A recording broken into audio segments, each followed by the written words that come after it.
Hello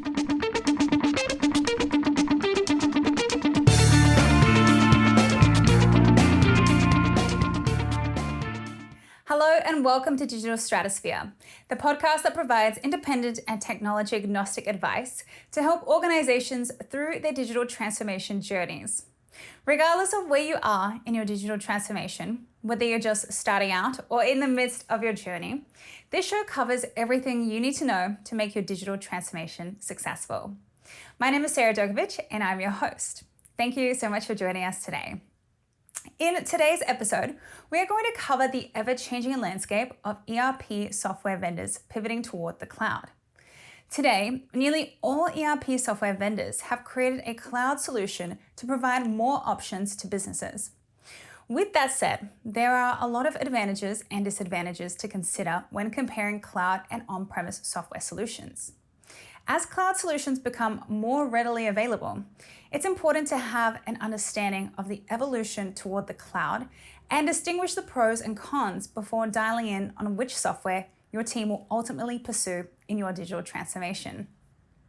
Joining me for today's discussion are Eric Kimberling, the CEO and founder of Third Stage Consulting Group, and Brian Potts, the Chief Client Officer and Managing Partner of Third Stage Consulting Group. Third Stage is an independent and technology-agnostic digital transformation consulting firm. And both Eric and Brian have worked with some of the world's leading organizations in their transformation journeys, evaluating exactly what we are going to discuss today. Eric and Brian, welcome to the show today. Hi, Sarah. Thanks for having us. Of course. I'm excited to have both of you on today. It's going to be a fun discussion. So before we dive into the specifics, I'd love to discuss the evolution of cloud computing with you guys. You have both had careers that span 20 plus years in this industry, and you've each watched the most popular software vendors make the transition from the very beginning. So when cloud technology was first introduced, did you guys think it would soon take over as a prominent solution for businesses in the years to come? Well, maybe I'll take a first cut at that. When it first happened, there was a predecessor to cloud back in the early 2000s. Maybe it was in the late 90s, right? Early in my career when I was first starting out, and it was called ASP was what it was called. And it was sort of a early version of cloud where companies would host their solutions offsite in some other location, and it just had a different name than what we call cloud today. And for a short period, I remember there being a lot of hype behind ASP, and it never really got traction, and people seemed to really like their client server on-premise type of systems at the time. So it might have just been a movement that was a bit ahead of its time. So it had kind of come and gone one time already, and then it kind of emerged again in the, call it around 2010 or maybe a little bit after that, where a lot of companies were starting to migrate to the cloud. And I've always been a bit of a skeptic with cloud, only because I felt like it was more the vendors that were interested in moving people to the cloud because it was more recurring revenues, higher profits. There's a lot of reasons why they might like the cloud solutions. And I was always skeptical of whether or not it was really the best fit for organizations implementing ERP. But over time, as more and more vendors were investing heavily in cloud and putting a lot of R&D dollars in it, and we're actually rolling out viable cloud solutions, it sort of, I think, reached a bit of a tipping point within the last few years. And even more recently with the COVID-19 pandemic, that's really further fueled the transition and fueled that tipping point where a lot of organizations are dealing with remote workforces that can't all be in the same location all at one time. So cloud solutions are much more viable or important to them. So I don't know that I necessarily knew when or how or if cloud adoption would happen, but being independent and technology agnostic, we've just always questioned and challenged the notion that everyone needs to be in the cloud or that cloud is a perfect solution. So it's more a matter of just making sure that clients understand the pros and cons of cloud. Mm-hmm. What are your thoughts, Brian? Yeah, I was also in the independent space at the emergence of the cloud, and anytime there's new technology advancing, there's really two camps. Some are all excited what's coming, those that jump on the bandwagons, and then there's always those that lag behind and are pessimistic and don't trust that anything's ever going to take off. So, in the independent angle, we don't want to lean too far in either direction. We want to lead our clients to the right direction. So I think we were proceeding with caution and keeping an open mind, but certainly I wouldn't say we foresaw what's come now and the called a almost full immersion of the cloud. Yeah, it's great to see how much technology can evolve in such a short amount of time too. And now, although it feels like we have arrived in the kind of cloud era, if you would, it's without a doubt that these technologies will only continue to evolve and improve over time. But looking at where we are today, there are definitely some software solutions that are more mature in their cloud capabilities than others. So when a company is considering opting into a cloud ERP solution, what are some key factors that will help someone identify the level of maturity that the software has acquired in their migration from on-premise to the cloud? Who wants to go first? Anybody? I can take a first pass at it here. I think the first thing to look at is how long has the solution actually been in the cloud? So, for example, when you look at, if you compare a product like Oracle's NetSuite, that's a product that's been around for over 20 years and it's always been in the cloud. So any R&D dollars and investments they've made in that sort of functionality has been in the cloud. So you don't really have the issue of, is the cloud technology mature or not, because they've just always been in the cloud. And the same is true for Salesforce on the CRM side, and Plex is another one that's more of a manufacturing, shop floor automation, supply chain management type of ERP system. But beyond that, if you're looking at systems that didn't originate in the cloud, which quite frankly is most systems did not start in the cloud, they started off as on-premise type solutions. It's helpful to look at how long have they been moving to the cloud? When did they start the journey? When did they start migrating? But probably even more importantly, it's important just to look at your business requirements and really understand what is it you need and want from the system, and really dive into those potential systems to make sure you really understand what you're getting in that cloud solution. A lot of times companies or vendors will try to sell you on their roadmap or forthcoming capabilities or forthcoming rollouts that are going to include certain functions that they don't have now. And you want to be real careful with that, because there's no guarantees that functionality will ever come. And the other thing you want to really dive into and fully understand and kind of smoke out is, a lot of vendors out there have their flagship cloud solution, but because it's not complete yet, they also have other systems that they're still using from their legacy environments that are on-prem, that they're using to bolt on to that cloud solution to kind of patch together, a cloud core, but then there's on-premise systems handling some of the other capabilities. So you really want to understand, when a vendor shows you something or is proposing a solution to you, really understanding what really is in the cloud versus something that's going to be a legacy product that I'm just going to have to upgrade later on. Yeah, there's a misconception or misunderstanding sometimes on level of complexity across different systems. If you look at some of the bigger systems, taking SAP S/4HANA, trying to move from their ECC roadmap, or look at Oracle ERP Cloud, these are monstrous systems that are navigating in time to the cloud, but there's a whole lot sitting in legacy, which makes it a longer, more difficult transition to the cloud. There's a reason that the original cloud solutions and the majority of things like CRM and some accounting packages are in the cloud, is that because they're not as complex. They're easier to rebuild into a cloud environment. So when you're looking at the complexity that you need and the depth of what's actually in an ERP system, that should be a big part. What Eric mentioned, a big part of your evaluation is, what do they truly have available in the cloud, and how are they going to fill in the gaps for any other areas? Okay, interesting. Now, would you say that in some cases companies could be better off sticking with on-premise software solutions instead? And what scenarios would make the most sense to avoid the cloud and stick to the legacy solutions instead? Yeah, I think the easy answer to that, and I'm curious to what Eric has to say, is if you're already on-premise and you haven't defined a clear need to go to cloud, there might be no reason to do so. If you've got the infrastructure set to manage your own systems, you've got the in-house capabilities, and you've got a need for a robust system, and you've got the structure for it, that might be a reason to to keep it in-house, because that transition to the cloud, it's a different mindset. It's a, restructuring. You've got to not only change the way you manage things, but the way you handle your systems, the way they're supported, and a whole number of steps to take.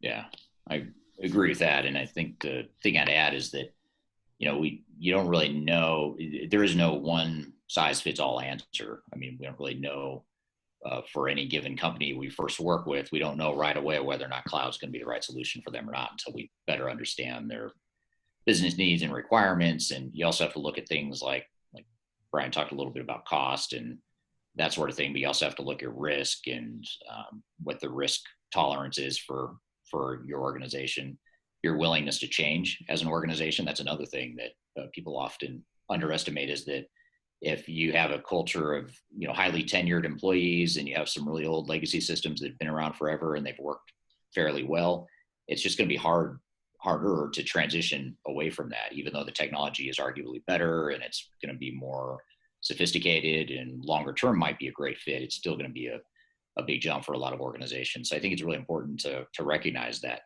risk, that there are risks, and fully vet that out and understand kind of what are the pros and cons of staying on premise versus going to the cloud. And I guess the other thing I'd say is, even though the tipping point is clearly upon us right now, and there's still more companies using on-premise systems, but more and more of them are adopting or changing to cloud systems. And maybe in 5 years from now, we won't even be having a discussion anymore about on-premise. I don't know.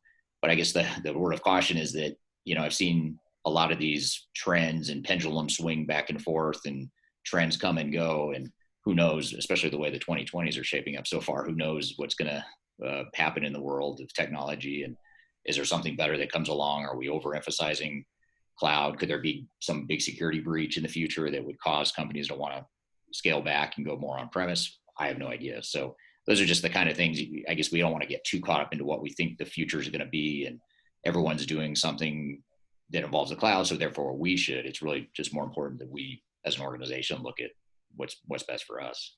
Yeah, absolutely. No one size fits all, kind of, by the sounds of it too. And Eric, you put out a video about the dark side of cloud ERP that I want to touch on. And in that video, you discuss different parties that have had a special interest in pushing the ERP software industry to the cloud, and from investors to vendors to the media, basically. So can you tell us a little bit more about the impact these interests have had on the industry, and what that means for companies considering cloud solutions in their software selection process? Sure. So the whole premise of that blog post was just to sort of uncover and show how the ERP ecosystem works. And that's part of us being independent. Brian and I and the rest of our team at Third Stage can navigate that maybe a little bit more realistically, just because we understand the biases and the things that happen behind the scenes. But just to simplify what I was saying in that blog, is that software vendors, especially when they're trying to launch or get traction with a new cloud ERP system, they spend a ton of money, not just on R&D, but they also spend a ton of money on marketing and making sure that people want to move to the cloud. And part of how they do that is not just by trying to sell directly to organizations looking for new ERP systems, but they also hire industry analysts to do quadrants and reports and things that show how great their technology is and how important it is to be in the cloud. You have consultants out there that are towing the same line, and then you also have a lot of blurred lines between industry publications and blogs that are putting out truly independent content, but a lot of that is also being sponsored by software vendors. So we get calls all the time with people asking to give quotes for some kind of article they're writing or report they're writing in the media, but it's being sponsored by a vendor, and they have a certain angle that they're trying to chase down. So it's just important to recognize that despite the fact that analysts and vendors and media is all saying everything's great about the cloud, everyone's going to the cloud. If you're not in the cloud yet, you're dead. You read a lot of those real extreme positions out there, and you just have to recognize for what it's worth. It's just a marketing machine meant to get more people to move to the cloud so they make more money. And not to say that's right or wrong for you, but it could be right or wrong for you. So you just have to figure out what the best approaches. So that was really the point, is just to understand those nuances of the industry and to really try to cut through it and take it all with a grain of salt, because it all is very biased. And like Brian and I have been saying, it depends on what your needs are. Yeah, absolutely. It's so interesting. And it helps really peel back the layers and dig deeper into what the driving forces have been in this transition to the cloud. Now, when we come back from a quick break, we're going to dive deeper into the specifics behind the good, the bad, and the ugly when it comes to cloud computing. We'll be right back with more of the Digital Stratosphere podcast.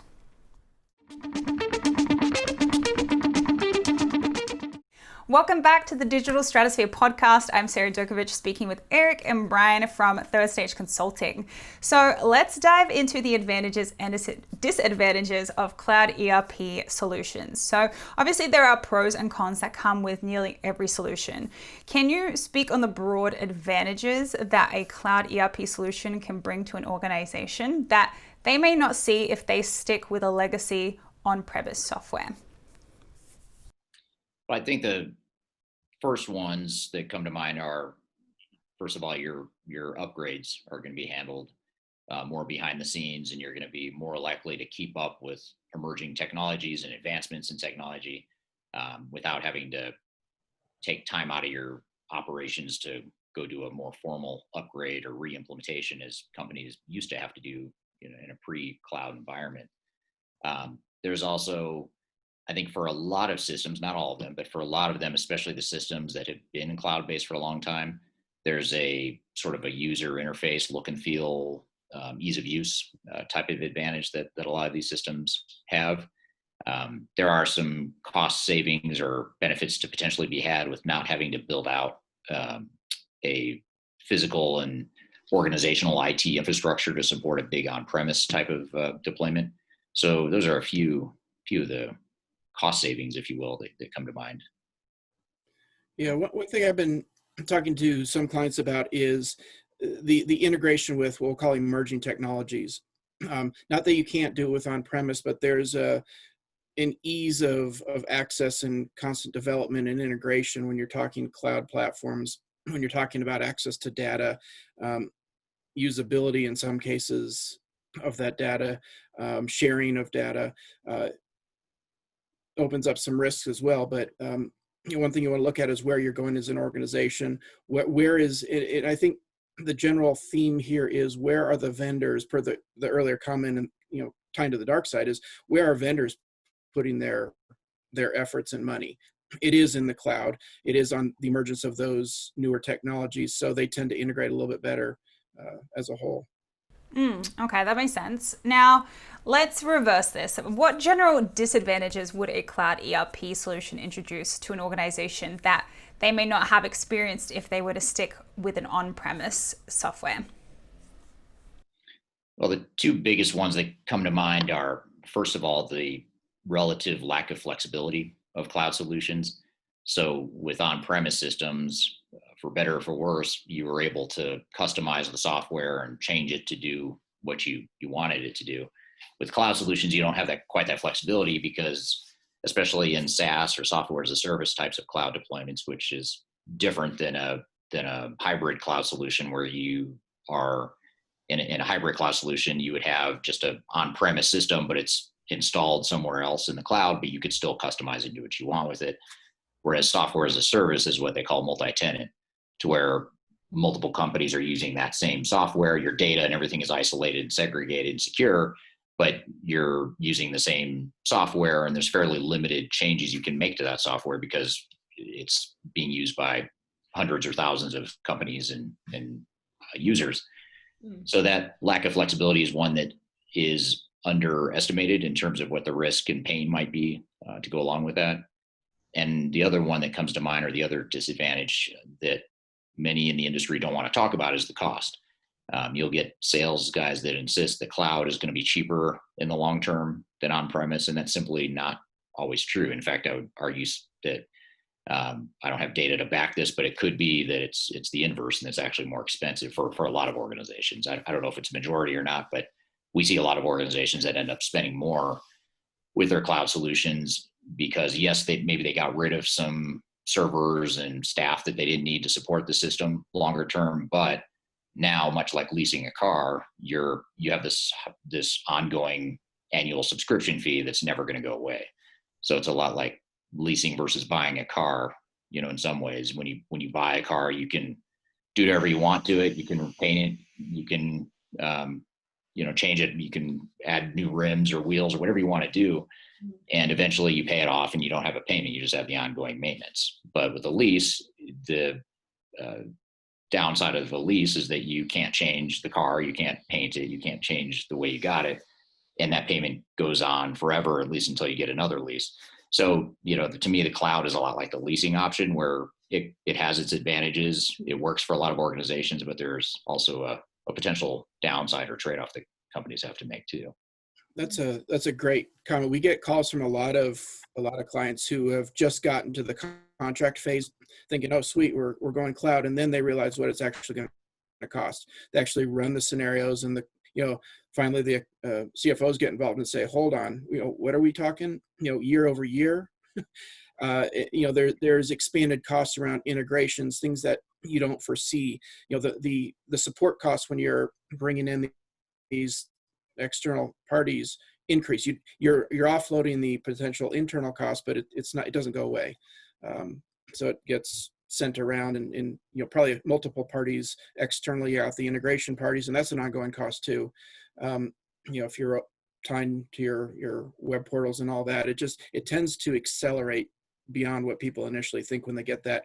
If you're going online looking at what NetSuite or Microsoft Dynamics it costs as a SaaS platform, be a little bit cautious of that, because that's just the very base cost and doesn't really look at reality. Yeah, that makes so much sense. And that's actually really relatable to what I'm even going through right now with my own online software research for certain things. I'm like, oh, I see. So over time, this will be actually more.